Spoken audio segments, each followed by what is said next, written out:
Praise the Lord, जय मसीह की। एक बार फिर से मैं आप सबों का यीशु जिंदा हुआ मिनिस्ट्री में स्वागत करता हूं। और बहुत दिनों के बाद फिर से मैं आपके बीच एक संदेश को लेकर के आया हूं। एक ऐसी बात जिसके ऊपर हमें गौर करना बहुत जरूरी है, क्योंकि यह बात जो है मसीहों के लिए बहुत ही ज्यादा इम्पोर्टेंट है। और क्षमा चाहता हूँ कि बहुत से लोगों ने मुझसे कहा कि आजकल आप वीडियो नहीं डाल पाते हैं या जल्दी नहीं डाल रहे हैं, वीडियो डालते रहा करिए। और ऐसी बातें सुन करके मुझे और प्रोत्साहन मिलता है और इन सब चीज़ों को मुझे करने में और ज़्यादा खुशी होती है कि आप लोग मेरा वचन सुनते हैं और उसे पसंद भी करते हैं। और मेरे ज़रिए जो है प्रभु का काम हो रहा है। इन सारी चीज़ों को देख करके जो है मेरा हृदय वाकई में बहुत ही ज़्यादा जो है प्रसन्न हो जाता है। तो आप लोग इसी तरह मुझे सपोर्ट करते रहें, ताकि जो परमेश्वर जो चीज़ें मुझे सिखाता है उसे मैं आपके बीच में ऐसे निरंतर जो है बाँटते रहूँ, ताकि आप और मैं मिल कर के जो है परमेश्वर के मार्ग को जो है तैयार कर सकें और उस मार्ग में स्वयं खुद भी चल करके स्वर्ग के राज्य में जो है हम सब प्रवेश कर सके, ताकि हम सब जो मसीही लोग हैं स्वर्ग में एक साथ आनंद के साथ जो है और यहोवा की प्रशंसा, स्तुति और महिमा करते हुए अपने जीवन को, जो अनंत काल का जीवन हमें मिलेगा, वहां वहां पर हम सब जो है एक साथ रह करके खुशी से जो है अपने अनंत काल के जीवन को जो है एंजॉय कर सके। तो प्रियो, आज का जो मेरा टॉपिक होने वाला है वह यह है विश्राम दिन।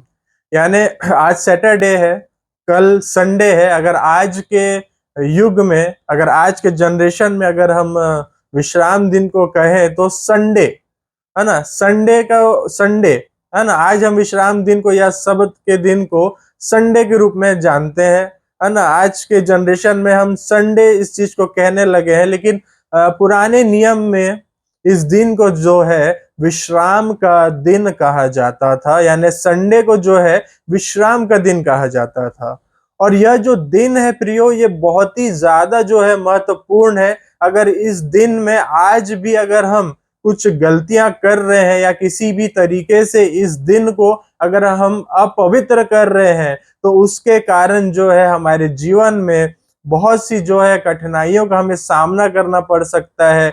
परमेश्वर की आशीषें या प्रभु यीशु मसीह की आशीषें जो है हमें नहीं प्राप्त हो पाती है, या हमारे जीवन में जो है बहुत प्रकार की जो है परेशानियां भी आ सकती है। अगर आज के दिन की वैल्यू, यानी कि विश्राम दिन की वैल्यू जो है, अगर आज आप उसे नहीं समझेंगे, तो हो सकता है आपके बहुत से काम जो है वो रुके हो, शायद इस वजह से क्योंकि आप विश्राम दिन के बारे में नहीं जान पा रहे हैं या इसे आप नहीं समझ पा रहे हैं। हम बहुत बार वचनों में हम सिर्फ पढ़ तो लेते हैं, है ना। हम 10 आज्ञाओं में से एक आज्ञा जो है वो विश्राम दिन के बारे से ही दी गई है, लेकिन हम उसे बस पढ़ लेते हैं। लेकिन उसका मेन अर्थ क्या है और यह विश्राम दिन परमेश्वर की नजर में क्या है और हमारे लिए परमेश्वर ने इस दिन को किस प्रकार से ठहराया है, इस बात से आज भी जो है बहुत सारे लोग अनजान है। तो प्रियो, सबसे पहले वचन से ही मैं आपके सामने पढ़ना चाहूंगा। निर्गमन 20 उसका 8 से 11 पद। निर्गमन 20 उसका 8 से लेकर के 11 पद तक मैं आपके सामने पढ़ रहा हूं और आपके स्क्रीन में भी दिखा रहा हूं, आप भी पढ़े। या अगर आपके पास बाइबिल है तो आप बाइबिल को निकाल लें और उसमें से पढ़े और उसे अंडरलाइन भी कर ले। हो सकता है स्क्रीन में जो मैं आपको दिखा रहा हूँ उसमें शब्द में थोड़ा गड़बड़ हो, क्योंकि वो ऑनलाइन बाइबल से मैं उसे डालता हूँ और यहाँ मैं जो हमारी जो ओरिजिनल बाइबल है उससे मैं पढ़ता हूँ, तो कुछ शब्द अलग हो सकते हैं। तो उसे नजरअंदाज करें और खुद की जो बाइबल है उससे आप इन वचन को देखें और जल्दी से निकाल लें। निर्गमन 20 उसका 8 से लेकर के 11 पद तक मैं आपके सामने पढ़ने जा रहा हूँ। तो देखिए प्रियो, इस विषय में लिखता है, निर्गमन 20 के 8 में हमें मिलता है, तू विश्राम दिन को पवित्र मानने के लिए स्मरण रखना। 6 दिन तू परिश्रम करके अपना सब काम काज करना, परंतु 7वें दिन तेरे परमेश्वर यहोवा के लिए विश्राम दिन है। देखिए, 6 दिन आपको सब पता है कि परमेश्वर ने पृथ्वी का निर्माण किया, हर चीजों को तैयार किया, बनाया, इंसान, जानवर, पेड़ पौधे, पानी, सूरज, चांद, है ना, उजाला, अंधियारा, सब चीज जब परमेश्वर ने ये सब जब काम किए तो उन्होंने इन सब कामों को 6 दिन में पूरा किया।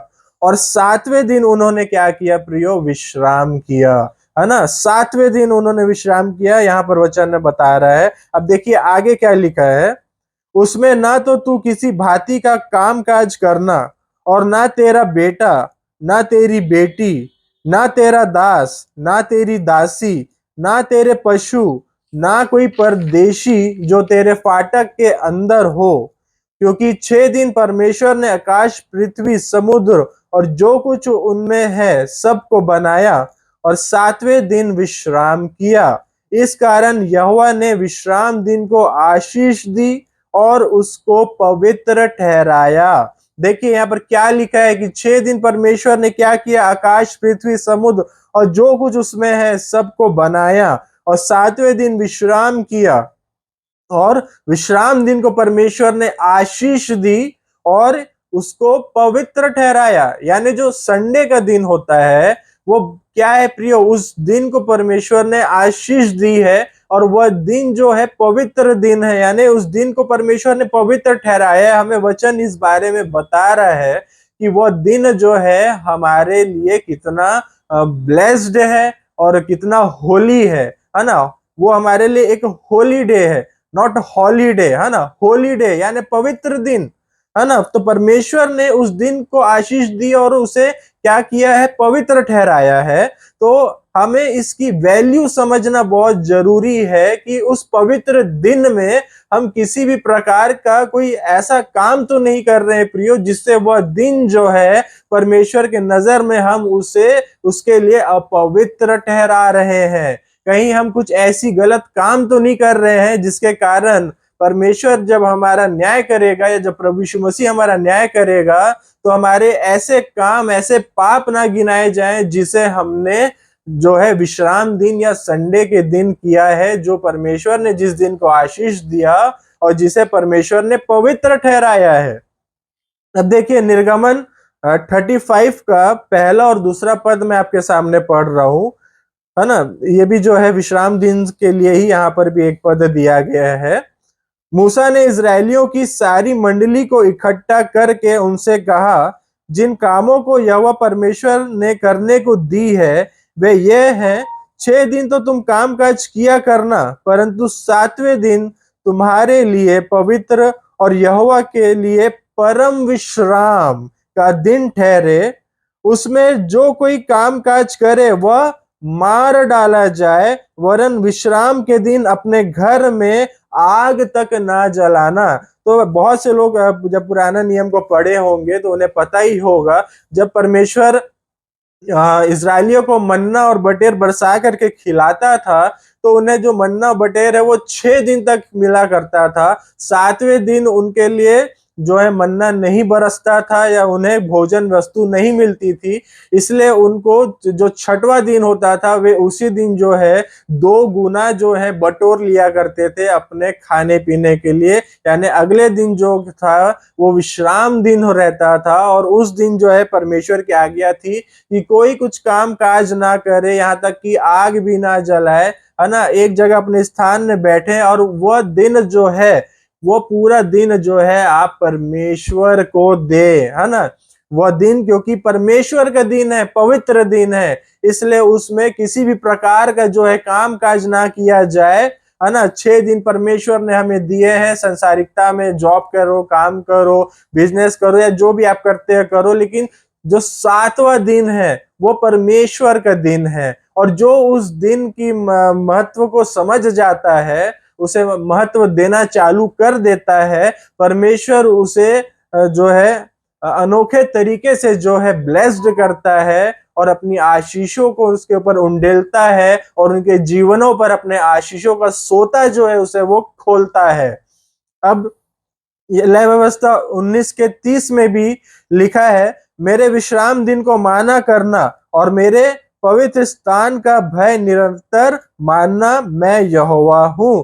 तो ऐसे बहुत से जो है आपको वचन मिलेंगे आपको बाइबल में बहुत सारे जगह पर विश्राम दिन के ऊपर जो है आपको मिलेगा। और इजरायलियों ने भी कई बार जो है, आपको पता ही होगा, उन्होंने यहोवा का जो है तिरस्कार किया, उसकी राह से भटके, विश्राम दिन को अपवित्र किया, पूजा पाठ किया। उस दिन उन्होंने इस दूसरे देवी देवताओं को इस उपासना करी। ऐसे बहुत से घिनौने पाप उन्होंने किए, जिसके वजह से जो है परमेश्वर का दंड उन लोगों के ऊपर आया, इजरायलियों के ऊपर आया। वे गुलामी में गए, बार बार गुलामी में गए, और जब जब यहोवा की उन्होंने दोहाई दी, तब तब परमेश्वर ने उनको जो उनकी गुलामी थी उसे छुटकारा दिलाने के लिए किसी ना किसी को चुन करके उनके पास भेजा और उन्हें गुलामी से क्या किया, बाहर निकाला। तो प्रियो, हम देखते हैं कि जब हम परमेश्वर की आज्ञाओं का पालन नहीं करते हैं और जब उसके विश्राम दिन को हम किसी भी प्रकार से अपवित्र ठहराते हैं, तो परमेश्वर का हाथ जो है वो हमारे ऊपर से उठ जाता है ना। परमेश्वर का जो अनुग्रह है वो हमारे ऊपर से उठ जाता है, और परमेश्वर फिर हमारी प्रार्थनाओं का जवाब नहीं देता है, और विभिन्न प्रकार की परेशानियों में हम घिरने लग जाते हैं। और ये सारा चीज जो है प्रियो, परमेश्वर के द्वारा ही किया जाता है। और इस बारे का भी जो है मैं आपको आगे वचन में बताऊंगा कि मैं ऐसा क्यों कह रहा हूं कि परमेश्वर जो है हमें संकट में डाल देता है, परेशानियों में हमें डाल देता है, ताकि हम समझे कि हम जो है गलत राह पर चल रहे हैं, है ना। हम उसके आज्ञाओं का उल्लंघन कर रहे हैं, उसके पवित्र दिन को यानी विश्राम दिन को हम अपवित्र कर रहे हैं। अब जल्दी से मैं आपके सामने एक और वचन जो है पढ़ना चाहूंगा। जब उस समय किसी ने विश्राम दिन का उल्लंघन किया, इस आज्ञा का, तो उसके साथ क्या हुआ, इस बात की घटना गिनती 15 उसके 32 से 36 पद तक मैं आपके सामने पढ़ रहा हूं, है ना। गिनती उसका 15 अध्याय, उसका 32 से लेकर के 36 पद तक मैं आपके सामने पढ़ रहा हूं और आपके स्क्रीन में भी दिखा रहा हूं, आप भी पढ़ें और इस बात को समझे। जब इजरायली जंगल में रहते थे, उन दिनों एक लड़का विश्राम दिन को यानी सबत के दिन लकड़ी बीनता हुआ मिला, और जिसे वो मिला उसने उसको मूसा के पास ले गए और उसको हवालात में बंद कर दिया, क्योंकि मूसा को नहीं पता था कि ऐसे मनुष्य के साथ क्या किया जाए। तब यहोवा ने मूसा से कहा, निश्चय ये मनुष्य मार डाला जाए। यहोवा के आज्ञा अनुसार वहां के लोगों ने उस मनुष्य को छावनी के बाहर ले जाकर पत्थर से पथराव करके मार डाला। तो आपने देखा प्रियो कि एक लड़का जब विश्राम दिन के दिन लकड़ी ही बीनता हुआ जब कुछ लोगों को, कुछ इजरायलियों को मिलता है, तो वह उसे पकड़ करके मूसा के पास ले जाते हैं और उसे हवालात में बंद कर देते हैं, क्योंकि उस वक्त मूसा को नहीं पता था कि इस चीज का मैं इसे क्या दंड दूं। तब परमेश्वर जो है मूसा से बातें करता है और उसे बताता है कि निश्चय यह लड़का जो है मार डाला जाए, क्योंकि उसने विश्राम दिन की आज्ञा का उल्लंघन किया था। और परमेश्वर ने पहले ही कह चुका था कि किसी भी प्रकार का कोई भी कामकाज न तू करना, ना तेरा बेटा, ना तेरी बेटी, है ना, या ना तेरे दास, ना तेरे दासी, या जो कोई परदेशी तेरे घर पर भी आया हो, वे भी किसी भी प्रकार का कोई काम ना करे, ना जानवरों से किसी प्रकार का काम कराना। यह दिन जो है सबके लिए विश्राम का दिन होना चाहिए, और यह दिन परमेश्वर की नजर में पवित्र है ना। परमेश्वर ने इस दिन को आशीष भी दी थी, ताकि लोग इस दिन को विश्राम करें और इस दिन को परमेश्वर के लिए जो है उपयोग में लाएं, और हर प्रकार से इस दिन में जो है केवल पवित्रता का ही काम किया जाए। लेकिन इस लड़के ने जो है प्रियो आज्ञा का जो है उल्लंघन करता है, और इसे परमेश्वर जो है मौत की सजा सुनाता है। तो आपने देखा प्रियो कि अगर हम विश्राम दिन का अगर हम उल्लंघन करते हैं, या परमेश्वर का की आज्ञाओं को जब हम नहीं मानते हैं, या प्रभु की आज्ञाओं को जब हम नहीं मानते हैं, उसका उल्लंघन करते हैं, आज्ञाओं को जानते हुए भी अगर हम अपने जीवन में आज भी अपने आप को अपवित्र करके रखे हुए हैं, है ना, या हम पापों में जो है आज भी लीन है, तो आज आपको संभलने की बहुत ज्यादा जरूरत है, क्योंकि किसी भी घड़ी, किसी भी क्षण जो है परमेश्वर का क्रोध आपके ऊपर भड़क सकता है और आप किसी भी प्रकार की परेशानियों से जो है घिर सकते हैं। आपके जीवन में नाना प्रकार की परेशानियां आ सकती है और आप समझ भी नहीं पाएंगे कि यह क्यों हो रहा है। आप कितना भी प्रार्थना कर ले, अगर आप उसकी आज्ञाओं को नहीं मानते हैं, उसकी आज्ञाओं का पालन नहीं करते हैं, आज्ञा पालन का मतलब है उनकी आज्ञाओं के अनुसार अपने जीवन में चलना। आज बहुत से लोग हैं जो बहुत बड़ी बड़ी बातें करते हैं, प्रार्थना करते हैं, सब चीज करते हैं, चर्च में आते हैं, हर संडे चर्च जाते हैं, प्रभु बोझ लेते हैं, लेकिन उसके बाद भी, है ना, बड़े बड़े संदेश देते हैं, लेकिन उसके बाद भी उनके जीवन को जब हम देखते हैं तो घमंड उनके जीवन में दिखता है। बुराई करने को व्यंग उसके पैर दौड़ते हैं, उनके हाथ बुराई करने को दौड़ते हैं, उनकी जीभ जो है झूठी बातों को करने से नहीं रुकती। चर्च से हम जैसे बाहर निकलते हैं वैसे ही शैतान के कब्जे में चले जाते हैं, इसकी बुराई करना, उसकी बुराई करना हम चालू कर देते हैं। तो बहुत से प्रकार की जो है बातें जो है आज भी, मैं ये नहीं कहता कि हर मसीह के जीवन में, लेकिन बहुत से मसीह लोग हैं जो आज इस प्रकार के हैं, है ना, जो सिर्फ ऊपरी दिखावा कर रहे हैं लोगों के सामने। देखिए, लोगों के सामने दिखावा करने का कोई मतलब नहीं है, कोई सेंस नहीं है। आप किसी इंसान के सामने कितने भी धर्मी ठहरे, इससे कोई मतलब नहीं है। आपको धर्मी जो है वो परमेश्वर के सामने, प्रभु यीशु मसीह के सामने बनना है। आप अगर उसके सामने अगर आप धर्मी नहीं है तो आप कितनी भी धर्म के काम इस यहाँ पर कर लें, कितनी भी धर्म की बातें कर लें, कितना भी प्रभु प्रभु या पवित्र आत्मा करके आप प्रार्थना कर लें, सब व्यर्थ है परमेश्वर की नजर पे। हर चीज व्यर्थ है उसकी नजर पे। तो इसलिए जो है हमें जो है विश्राम दिन का वैल्यू को समझना है कि किसी भी तरीके से हम आज जो कल का जो संडे है, कल से आप आज ही से ये इस बात को ठान ले कि अब आप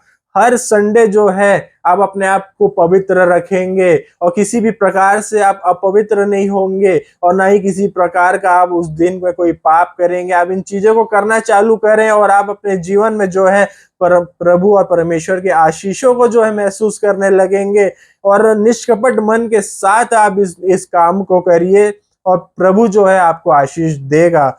आज जो जवान लोग जो है, आज जब देखिए मेरा जीवन भी पाप में था, मैं भी एक गवाही जो है आपके बीच में रखूंगा, लेकिन आज नहीं रखूंगा, ताकि यह जो बात है, ये जो वचन है वो ज्यादा लंबा ना हो जाए। इसलिए मैं अपनी गवाही का जो है एक अलग वीडियो बना करके मैं लाऊंगा ताकि आप मेरी गवाही को सुने।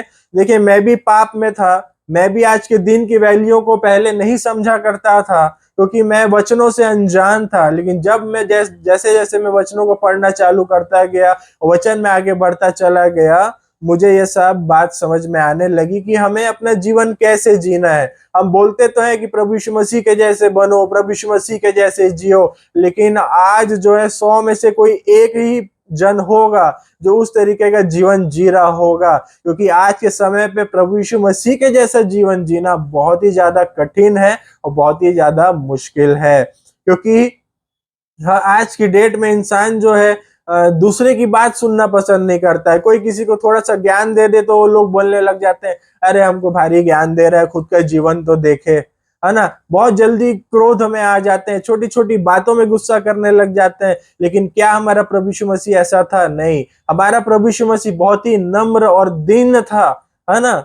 उसने क्रोध कब किया? जब परमेश्वर की आज्ञाओं का उल्लंघन किया, है ना। वो बात भी जो था, अपनी हर बात जो था वचनों के अनुसार करता था, वचन से हट करके नहीं करता था। और आज हम जो है अपना जीवन जो है संसारिकता में लीन होकर के जी रहे हैं, लेकिन जब प्रभु यीशु मसीह यहाँ था तब वो आत्मिकता में लीन होकर के, है ना, अपने परमेश्वर के वचनों के अनुसार, क्योंकि परमेश्वर के जीवित वचन स्वयं प्रभु यीशु मसीह है। इस बारे से भी मैंने वीडियो बना करके अपने मिनिस्ट्री के चैनल में डाल के रखा है। अगर आपने उस वीडियो को नहीं देखा है तो मैं इस वीडियो के डिस्क्रिप्शन में आपको उसका लिंक दे दूंगा, आप उसे जरूर देखें कि प्रभु यीशु मसीह स्वयं खुद ही परमेश्वर का जीवित वचन है और वह खुद आदि से है ना। हमारे प्रभु यीशु मसीह भी परमेश्वर के साथ आदि से है। जैसे वचन हम पढ़ते हैं ना कि वचन आदि से था, तो प्रभु यीशु मसीह था।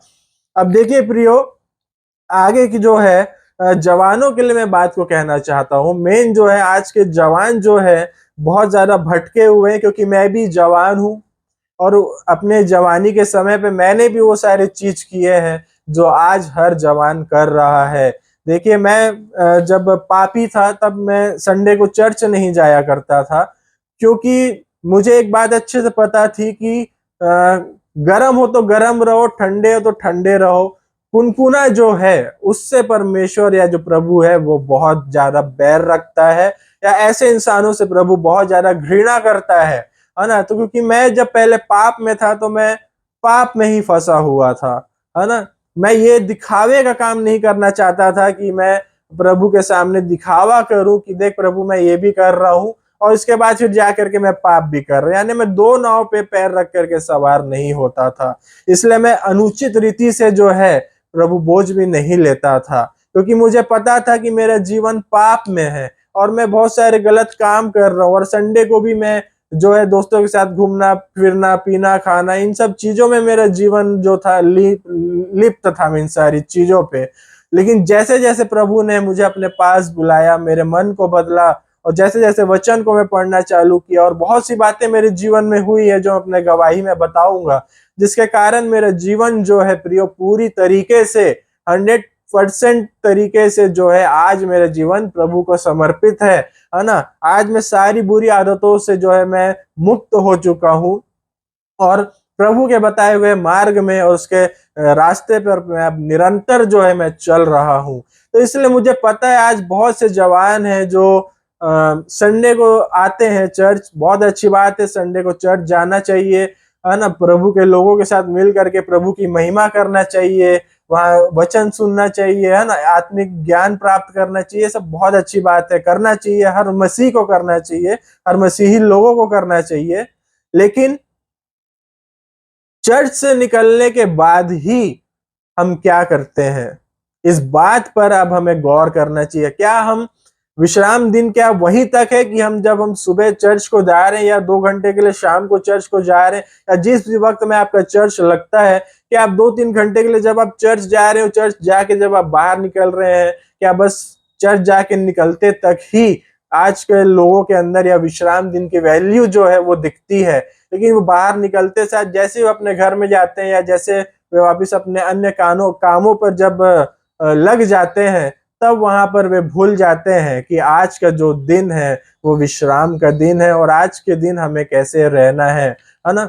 बहुत से जवान जो है प्रियो चर्च जाते हैं, प्रभु बोझ लेते हैं, है ना, प्रभु बोझ लेते हैं और प्रभु बोझ उठाते भी हैं। देखिए, ये सब बातें जो है प्रियो बहुत महत्वपूर्ण बातें हैं। प्रभु बोझ उठाना और प्रभु बोझ लोगों को देना और खुद भी लेना, है ना। प्रभु बोझ उठाने वाला भी जो है वो हर तरीके से जो है पवित्र होना चाहिए, है ना। अंदर से बाहर से हर तरफ से वो पवित्र होना चाहिए।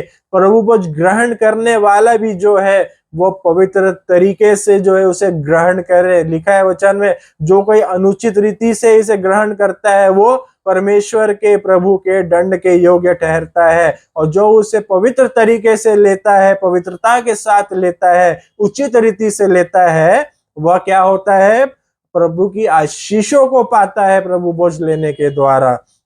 जो इसलिए प्रियो, आज के जो जवान है जब वो चर्च से प्रभु बोझ लेते हैं या देते हैं, उसके बाद जब निकलते हैं, तो निकलते साथ जो है कुछ लोग पान ठेले की तरफ भग जा रहे हैं, कुछ लोग सिगरेट पीने भग जा रहे हैं, है ना। कोई लोग शाम को जो है पब में जा रहे हैं, पार्टी कर रहे हैं, है ना, विस्की पी रहे हैं, बियर पी रहे हैं, अल्कोहल का जो है सेवन कर रहे हैं, और अनुचित रीति से जो है वो प्रभु बोझ को लेने में क्या हो रहे हैं, शामिल हो रहे हैं। वे सोचते भी नहीं है कि आज हमने प्रभु बोझ ग्रहण किया है, आज का दिन कितना पवित्र दिन है, आज के दिन को परमेश्वर ने आशीष दी है और पवित्र ठहराया है। तो हमें सिर्फ शरीर को बाहर से ही नहीं, ये नहीं कि हम बाहर से नहा धो के तेल वेल पाउडर लगा के अच्छे से साफ सुथरे हो करके पहुंच गए और दिन भर साफ सुथरे रहे तो हम पवित्र हैं, जी नहीं। परमेश्वर अंदर दिखता है, अंदर से हमें जो है पवित्र रहना है। हम क्या हैं, हम परमेश्वर के मंदिर हैं, है ना। मंदिर कैसा होना चाहिए, चर्च भवन को आज हम इतना साफ सुथरा रखते हैं, जहाँ प्रभु भोज रखा होता है वो जगह, वो स्टेज एकदम साफ सुथरा रहता है ना। बहुत से लोग अब देखिए जब वो चढ़ते हैं पुलपिट पे तो अपने जूता उतार लेते हैं, और यह सही तरीका है ना। प्रभु के सामने आप जितना अपने आप को छोटा दिखाएंगे और जितना उसकी चीजों को आप पवित्र मानेंगे उसके सामने, वो आपको उतनी आशीषें देगा। आज बहुत से लोग हैं जो पुलपिट पे बिना जूता उतारे चढ़ जाते हैं, जूता पहने पहने ऊपर चढ़ जाते हैं, है ना।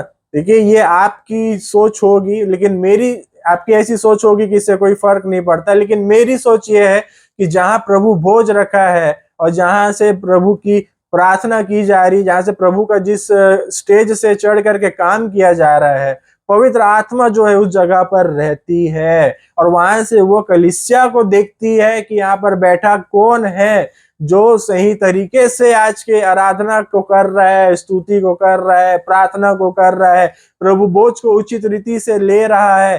प्रेरित आत्मा जो इन सारी बातों को देखती है और लिखती भी है। आपकी जीवन के पुस्तक में हर एक बातें जो है वो लिखी जा रही है। इस बात को आप अच्छे से समझे, ये बात बहुत बड़ी बात है। जब समय आएगा तो वो जीवन की पुस्तक जब आपकी खोली जाएगी, तब वहां पर आपके छोटे बड़े हर काम वहां पर लिखे होंगे और उसी के द्वारा आपका न्याय किया जाएगा।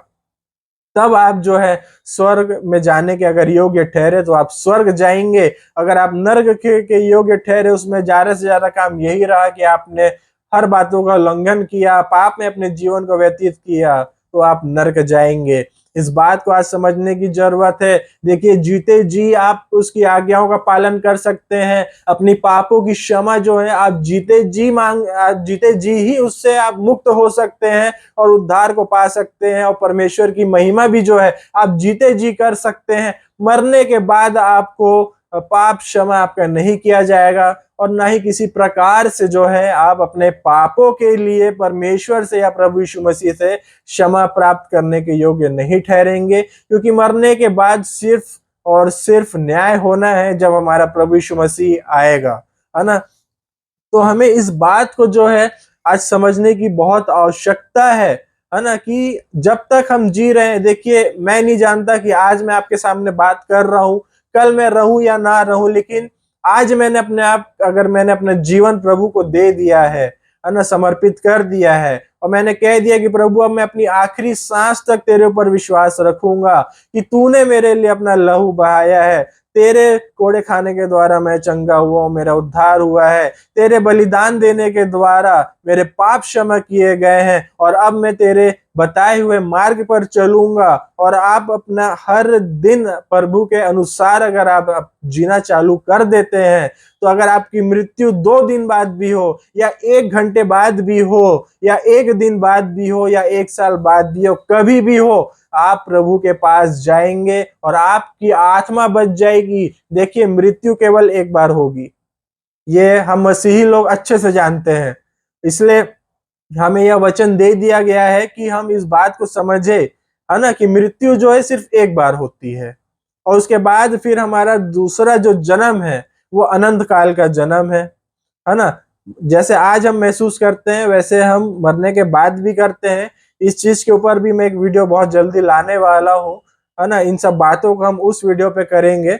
आज का जो मेरा मेन टॉपिक था वो यही था कि विश्राम दिन को किसी भी प्रकार से प्रियो आप अपवित्र ना करें, अपने आप को भी अपवित्र ना करें। प्रभु बोझ भी आप जब विश्राम दिन को ले रहे हैं तो उसे पूरे पवित्रता के साथ लें, है ना। और संडे से लेके अगले संडे तक, मतलब जब तक आप दोबारा उस प्रभु बोझ को ग्रहण नहीं करते, तब तक आपको पवित्र रहना है। तभी वो प्रभु बोझ जो है उचित तरीके से लिया हुआ परमेश्वर के नजर में ठहरेगा। ऐसा नहीं है कि आपने उस विश्राम दिन के दिन ही ले लिया और फिर मंडे से फिर पीना खाना, अब शब्द बोलना, गाली गलौज करना, ये ऐसा वो वैसा, मारपीट करना, दूसरे का लहू बहाना, नाना प्रकार की जो भी बुराई की बातें हैं या जो भी पाप की बातें हैं, इन सब चीजों को करना, है ना। हमें जो है संडे टू संडे यानी एक विश्राम दिन से दूसरे विश्राम दिन के आते तक अपने आप को पवित्र रखना है। तब जो है इस प्रभु बोझ की जो आशीष है वो आपको प्राप्त होगी। और जो मेरे जवान लोग हैं उनसे मेरा अनुरोध यही है, देखिए मैं भी जवान हूँ, है ना, मैंने भी हर तरीके के पाप किए हैं जो आज जवान लोग कर रहे हैं, डिस्को जाना, पीना, खाना, घूमना फिरना, फूकना फाकना, बहुत सारी चीज मैंने की है ना। लेकिन अब मैं जो हूँ, कई महीने हो गए मैंने अपने जीवन को जो है प्रभु को समर्पित कर दिया है। अब ना मुझे मौत से डर लगता है, ना मृत्यु का भय है ना। जब मृत्यु आना होगा आ जाएगी, क्योंकि अब मुझे पता है कि मैंने अपना जीवन तो प्रभु को दे दिया है। तो अब मुझे किसी चीज से डरने की जरूरत नहीं है, यहाँ तक कि मौत से भी डरने की जरूरत नहीं है, क्योंकि मौत को हराने वाला मेरा खुदावन बाप प्रभु यीशु मसीह है, जिसने मौत को भी हराया है और इस बात को सभी को साबित कर दिया है कि मरने के बाद एक नया जीवन, एक अनंत काल का जीवन तुम्हारे लिए जो है रखा गया है। जिस रीति से मैं मौत को हरा के जीवित हुआ हूँ, उसी रीति से तुम भी मौत को हरा करके फिर से जीवित होगे मेरे नाम से, और मेरे बनाए घर पे मेरे साथ रहोगे, यानी स्वर्ग में हम सब जो है प्रभु के जो है साथ रहेंगे। अपना जीवन बस ऐसा बना लीजिए कि हम, जिसके मैं और आप, हम सब जो हैं एक साथ स्वर्ग में रह सके। इससे बड़ी आनंद की बात क्या होगी, जहां कोई बीमारी नहीं, जहां रोना नहीं, जहां दांत पीसना नहीं, जहां अमीरी नहीं, जहां गरीबी नहीं, जहां किसी भी प्रकार का परिश्रम नहीं। ऐसी जगह अगर हमें मिल जाती है तो वह कितनी आनंद की बात है। इस बारे में भी जरा सोचिए। इस जीवन, यहाँ का जो जीवन है यह बस कुछ सालों का जीवन है प्रियो। कोई 30 साल जीता है, कोई 50, कोई 60, कोई 70, तो कोई 100, लेकिन मरना तो सबको एक दिन है। इस बात को आप जानिए। जो भी इस संसार पे आया है, चाहे वो जानवर इंसान हो, उससे जाना तो है ही। जो भी चीज है वो एक दिन नाश जरूर होगी। एक घर भी अगर आप बनाते हैं तो वो 50 साल, 100 साल, 150 साल तक चलता है, लेकिन उसके बाद आपको जब वो कमजोर हो जाता है, जब उसकी नींव कमजोर हो जाती है, तो उसे भी हमें तोड़ करके फिर से उस जगह पर क्या करना पड़ता है, नया घर बनाना पड़ता है। तो इसलिए यहाँ कोई भी चीज जो है इस दुनिया में परमानेंट नहीं है। परमानेंट हम तब होंगे जब हम इस शरीर को छोड़ करके, जब हम नए तरीके से जब हम जन्म लेंगे, वो परमानेंट होने वाला है। वो अनंत काल का जीवन जो है वो परमानेंट जीवन होने वाला है। अब डिसाइड आपको करना है कि आप जो है नर्क जाना चाहते हैं कि आप स्वर्ग जाना चाहते हैं। देखिए, मरने के बाद हर कोई, प्रभु यीशु मसीह के आने के बाद कोई डायरेक्ट स्वर्ग नहीं जाता और कोई डायरेक्ट नर्क नहीं जाता। तब तक नहीं जब तक न्याय ना हो जाए, जब तक प्रभु यीशु मसीह वापस आए और यहाँ आके अपने राज्य को स्थापित करेगा। 1000 साल वो इस पृथ्वी पर राज्य भी करेगा और हम सब भी उसके साथ वापिस आएंगे। लेकिन जो न्याय है वो होना बाकी है। वो न्याय जो है पियो, उसके लिए जो है हमें तैयार होना है, ताकि हमारे जब जीवन की पुस्तक खुले तो उस जीवन की पुस्तक में हमारा जो है आत्मसमर्पण जो है वो दिखे, और उसके हमारे आत्मसमर्पण के बाद जो हमारा जीवन कैसा रहा वो बातें जो है उस पुस्तक में दिखे, जिसके द्वारा जो है हम जो है स्वर्ग के निवासी कहलाए जाए। और हमें, जैसे आज हम इंडिया पे रहते हैं तो हमारे पास आधार कार्ड है, उसी रीति से हमारे पास जो है प्रियो स्वर्ग का कार्ड होना चाहिए हमारे उस न्याय के बाद। ऐसा ना हो कि वहां पर कह दिया जाए कि तुम इस राज्य के नहीं हो, तुम नर्क के निवासी हो, कहीं हमें नर्क का कार्ड ना मिल जाए। तो इस बात को अपने जीवन पे जो है बहुत सही तरीके से अपने जीवन में इन बातों को उतार ले। परमेश्वर की आज्ञाओं को, प्रभु यीशु मसीह के सिखाए हुए रास्तों को, उन सारी बातों को अपने जीवन पे, अपने शरीर में, अपनी आत्मा में जो है बसा लें। और हर घड़ी कहीं भी आप चलें, कहीं भी आप बोले, अगर आपको गुस्सा आ रहा है तो उस समय भी आप सोच लें, है ना, कि हम गुस्सा जो कर रहे हैं वो उचित है कि नहीं। देखिए, ये नहीं कहता कि गुस्सा मत ही करिए, कुछ चीजें हैं जिसके लिए आप गुस्सा करें, लेकिन वह गुस्सा जो है सूर्य ढलने से पहले जो है खत्म भी हो जाना चाहिए।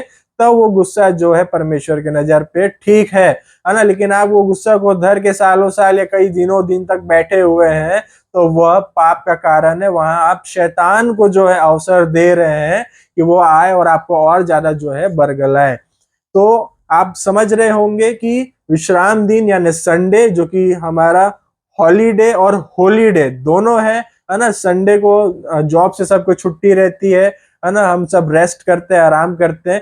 तो इस दिन को पवित्र माने, चर्च जाएं, उचित रीति से प्रभु बोझ लें, है ना, और परमेश्वर की संगति ज्यादा से ज्यादा आज के इस दिन पे करें, मतलब कल जो संडे का दिन आने वाला है उस दिन पर करें, और आज ही अपने जीवन को जो है प्रभु को समर्पित कर दें। तो प्रियो, अच्छे से अब आप समझ गए होंगे कि विश्राम दिन और परमेश्वर की आज्ञाओं को मानना हमारे लिए बहुत ही ज्यादा जरूरी है। किसी भी तरीके से अगर किसी का जो प्रभु भोज नहीं भी लेता है, उसके लिए भी यह आज्ञा है कि आप विश्राम दिन को पवित्र माने और इसमें आप अपने आप को पवित्रता के साथ रहें। किसी प्रकार की फिजिकल एक्टिविटीज में शामिल ना हो, मतलब आप समझ रहे हैं, किसी प्रकार का गलत संबंध इस दिन पे ना बनाए, और प्रभु भोज लेने से पहले ना प्रभु भोज लेने के बाद, एटलीस्ट इस दिन को आप हर तरीके से जो है पवित्र रखें। तो हर एक बातों को मैंने आपको समझा दिया है, जो प्रभु ने मुझे सिखाया या मैं जिन बातों को वचनों के द्वारा समझा, तो इन सारी बातों को मैंने आपको बता दिया है। और सोचता हूँ कि अब आप भी बहुत अच्छे से इन चीजों को समझ गए होंगे, और इन सारी बातों को अपने परिवार वालों के साथ बांटें, उन्हें भी समझाएं, बताएं कि इस दिन की महत्व, विश्राम दिन की महत्व क्या है, और इसको करने की, अगर आप परमेश्वर की आज्ञाओं को मानते हैं, है ना, तो देखिए पुराने नियम पे मैं जल्दी से वचन से ही आपको बता दूंगा कि आज्ञा पालन की आशीषें हमें लय व्यवस्था 26 के 1 से लेके 12 पद तक हमें देखने को मिलती है, या आप पूरा 26 को पढ़ सकते हैं। इसमें आज्ञा पालन की आशीष और आज्ञा उल्लंघन का दंड, है ना, दोनों प्रकार के जो बातें हैं इसमें दिया है। जब हम प्रभु परमेश्वर की आज्ञाओं का पालन करते हैं, तो परमेश्वर की आज्ञाओं की पालन की आशीषें क्या है, यह लय व्यवस्था 26 में है। और लय व्यवस्था 26 में ही आज्ञा का उल्लंघन का दंड भी जो है ना, अगर हम इसकी आज्ञाओं का उल्लंघन करते हैं तो वह दंड, जैसे मैंने आपको बताया था अभी कुछ टाइम पहले वचन में ही, अभी जो मैं आपको सरमन दे रहा था, कि परमेश्वर ही जो है हमारे विरुद्ध हो जाता है। अगर हम उसकी आज्ञाओं का पालन नहीं करते हैं तो परमेश्वर ही हमारे विरुद्ध हो जाता है, और परेशानियां आना, बीमारियां आना, हमारे जीवन में शांति ना रहना, सब कुछ होते बाद भी हमारा मन अशांत रहने से बहुत सी नाना प्रकार की परेशानियां जो है आने लगती हैं। यह तब होता है जब परमेश्वर, जब हमारा प्रभु हमारे विरुद्ध हो जाता है ना। तो जब हम उसकी आज्ञाओं का उल्लंघन करते हैं तब क्या होता है, और जब हम उसकी आज्ञाओं का पालन करते हैं तब क्या होता है, यहाँ लय व्यवस्था में जो है प्रियो बताया गया है। आप इसे पढ़ें, इन बातों को जो है इजरायलियों को परमेश्वर ने बताई थी लय व्यवस्था में, कि तुम अगर मेरी आज्ञाओं का पालन करोगे तो क्या होगा, और अगर आज्ञा का उल्लंघन करोगे तो कैसा दंड होगा। यह आपको लय व्यवस्था 26 में मिलता है। तो प्रियो, इस वचन को मैं यहीं पर कंप्लीट करता हूं, और सोचता हूं कि आप सबों को अच्छे से आज का यह वचन समझ में आ गया होगा। अब बहुत जल्दी अगले एक नए वचन पर भी मैं जल्दी से आऊंगा, कोशिश करूंगा कि अगला वचन भी जल्द से जल्द आप लोगों के बीच लाने पाऊं, ताकि हम ज्यादा से ज्यादा बातों को जल्दी से जल्दी जो है प्रभु की सीखें और अपने जीवन को समर्पित करते जाएं। मुझे लेट हो जाता है इन वचनों को लाने पे, क्योंकि अभी मेरी खुद की जो है पास्टर ट्रेनिंग चल रही है। मैं थियोलॉजी कर रहा हूँ, बीटीएच कर रहा हूँ। तो और अगर आप में से भी कोई अगर पास्टर की ट्रेनिंग करना चाहते हैं, है ना, थियोलॉजी करना चाहते हैं, तो मुझसे संपर्क कर सकते हैं।